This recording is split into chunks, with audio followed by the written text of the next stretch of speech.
प्रागैतिहासिक काल। इतिहास का विभाजन प्रागैतिहास, आदि इतिहास एवं इतिहास 3 भागों में किया गया है।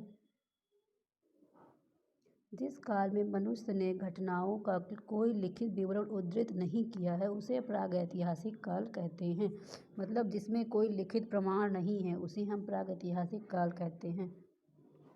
आदैतिहासिक काल उस काल को कहते हैं जिस काल में लेखन कला के प्रचलन के बाद उपलब्ध लेख पढ़े नहीं जा सके हैं। मतलब जिसमें लिखा तो गया लेकिन हम जिसे हम पढ़ नहीं सकते हैं उसे हम ऐतिहासिक काल में रखते हैं। मानव विकास के उस काल को इतिहास कहा जाता है जिसका विवरण लिखित रूप में मिलता है।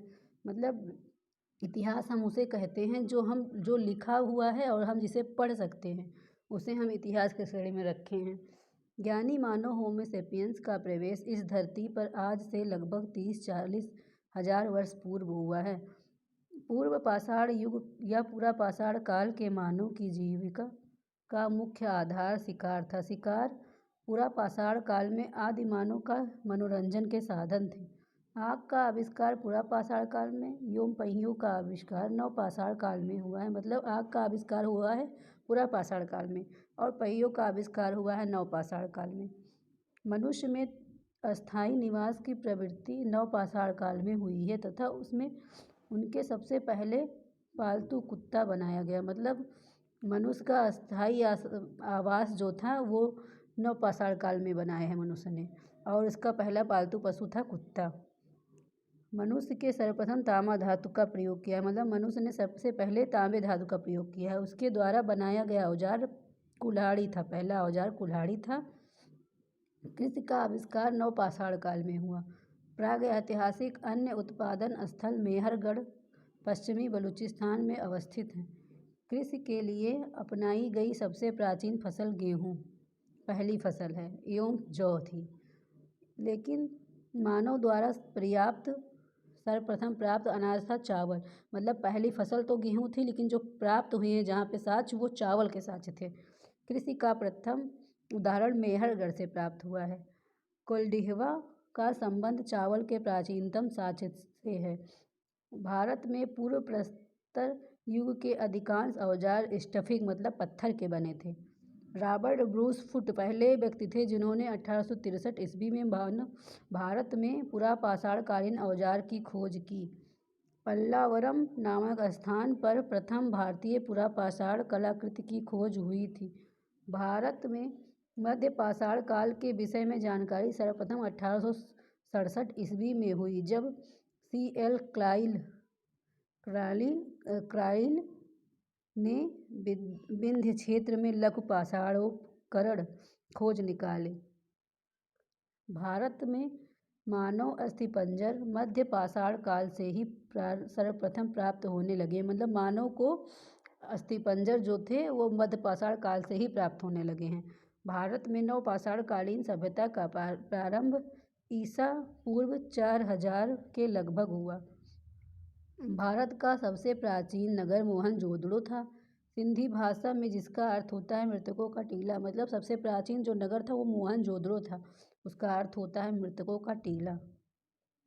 असम का श्वेतभू गिबन भारत में पाया जाने वाला एकमात्र मानवाभ का पिता।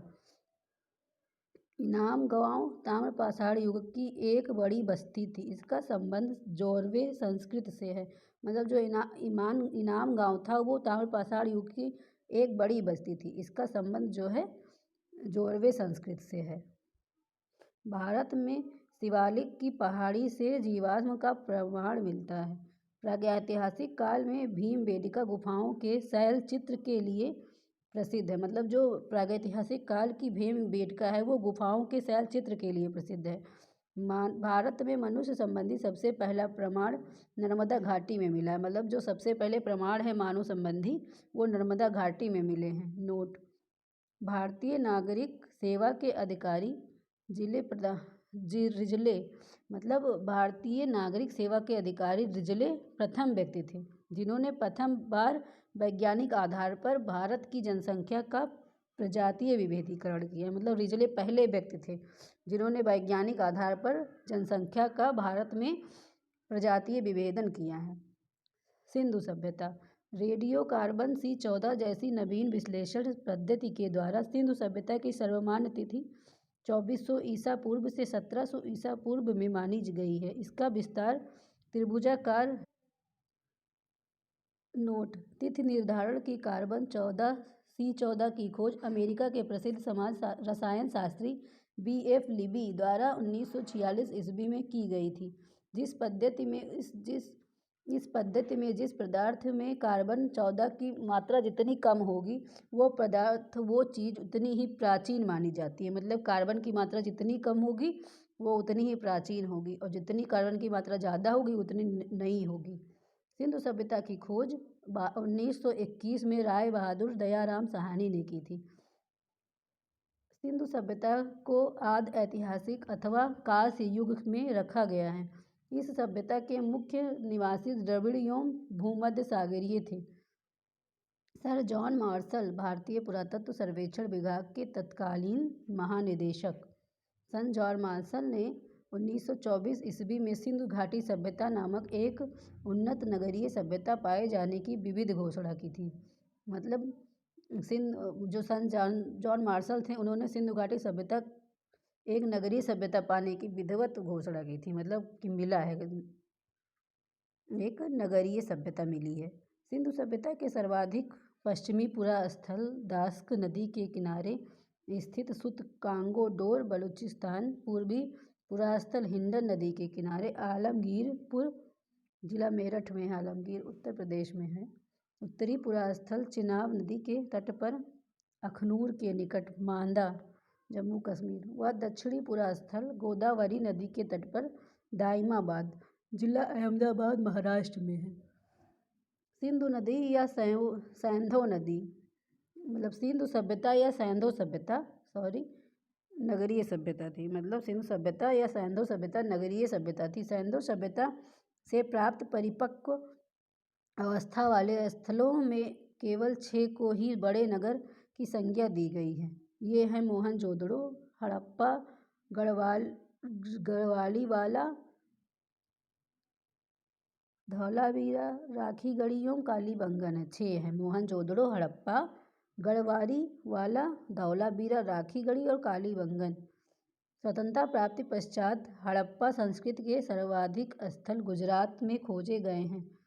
सिंधु घाटी सभ्यता का सबसे बड़ा स्थल मोहनजोदड़ो है, जबकि भारत में इसका सबसे बड़ा स्थल राखीगढ़ी है, घग्गर नदी के किनारे है, जो हरियाणा के हिसार जिले में स्थित है। इसकी खोज 1963 ईस्वी में सूरजभान ने की थी। मतलब राखीगढ़ी जो है उसकी खोज सूरजभान ने की थी 1963 में। लोथल एवं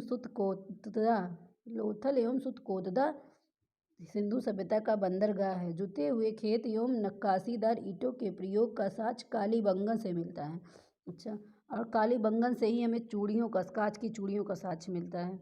मोहनजोदड़ो से प्राप्त स्नानागार संभवतः सैंधो सभ्यता की सबसे बड़ी इमारत है, जिसके मध्य स्थित स्नान कुंड 11.88 मीटर लंबा, 7.01 मीटर चौड़ा और 2.43 मीटर गहरा है। अग्निकुंड लोथल एवं कालीबंगन से प्राप्त हुए हैं। मोहनजोदड़ो से प्राप्त एक सील पर 3 मुख वाले देवता पशुपतिनाथ की मूर्ति मिली है, उसने चारों ओर हाथी, गैड़ा, चीता एवं भैंसा विराजमान है। मोहनजोदड़ो से नर्तकी की एक कांस्य मूर्ति मिली है।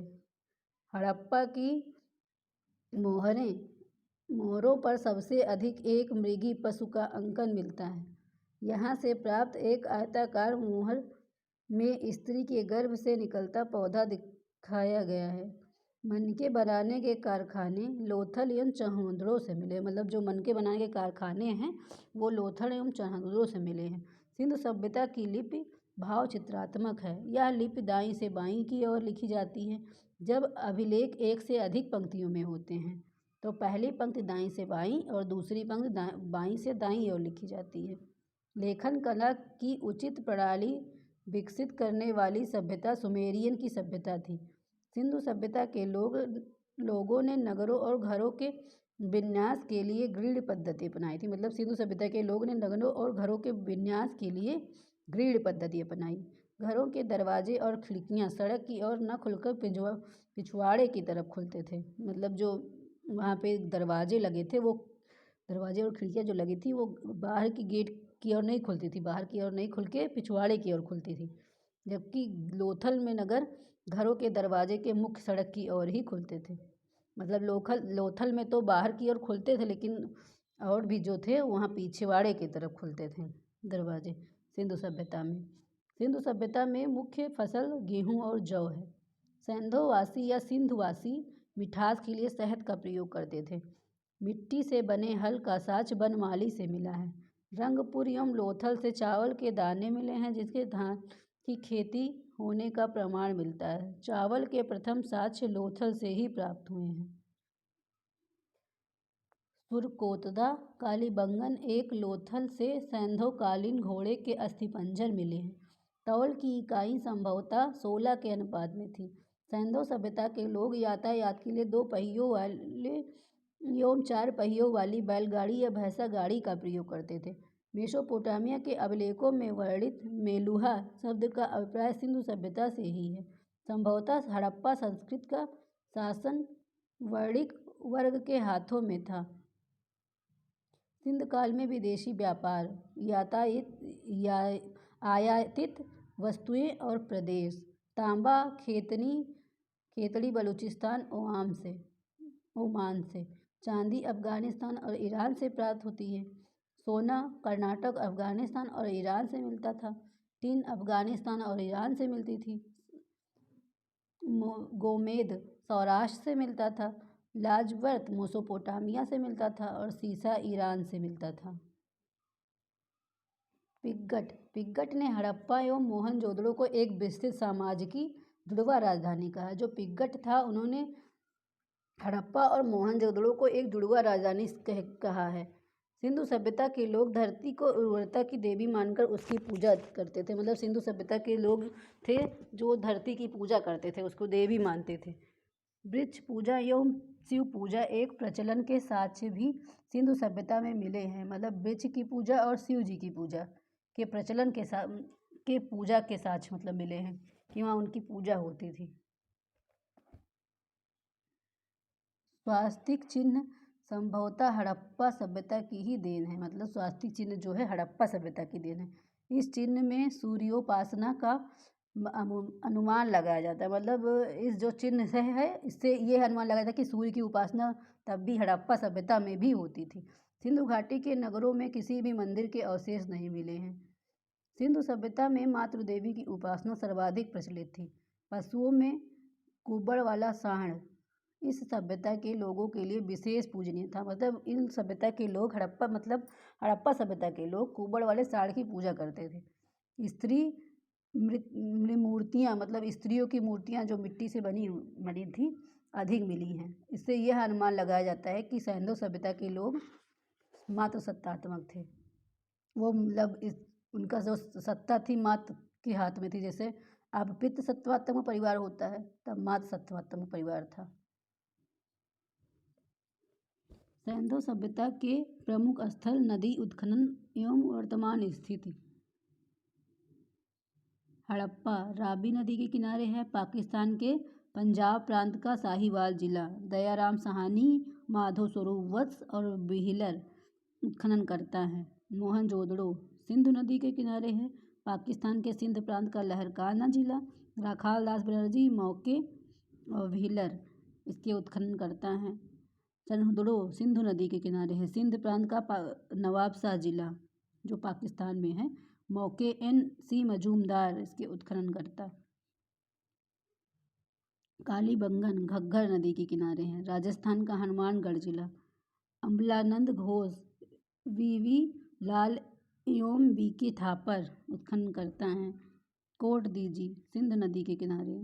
सिंध प्रांत का खैरपुर स्थान फजल अहमद इसके उत्खनन करता है। रंगपुर मादर नदी के किनारे है। गुजरात का काठियावाड़ जिला रंगनाथ राव इसके उत्खनन करता है। रोपड़ सतलज नदी के किनारे है। पंजाब का रोपड़ जिला यज्ञदत्त शर्मा इसकी उत्खनन करता है। लोथल भोगवा नदी के किनारे है। गुजरात का अहमदाबाद जिला रंगनाथ राव इसके उत्खनन करता है। आलमगीरपुर हिंदन नदी के किनारे है। उत्तर प्रदेश का मेरठ जिला यज्ञदत्त शर्मा इसकी उत्खनन करता है। सुतकांगो डोर दास्क नदी के किनारे है। पाकिस्तान के मकरान में समुद्र तट के किनारे स्थित है। ऑरेल स्टाइन इसके उत्खनन करता है। बनमाली रंगोई नदी के किनारे है। हरियाणा का हिसार जिला रविंद्र सिंह बिष्ट इसके उत्खनन करता है। धौलावीरा लूनी नदी के किनारे है। गुजरात के कच्छ जिला जेपी जोशी रविंद्रनाथ बिष्ट रविंद्र सिंह बिष्ट सोतकाह स्थल सादीकौर नदी के किनारे दक्षिणी बलूचिस्तान जॉर्ज डेल्स उत्खनन करता है।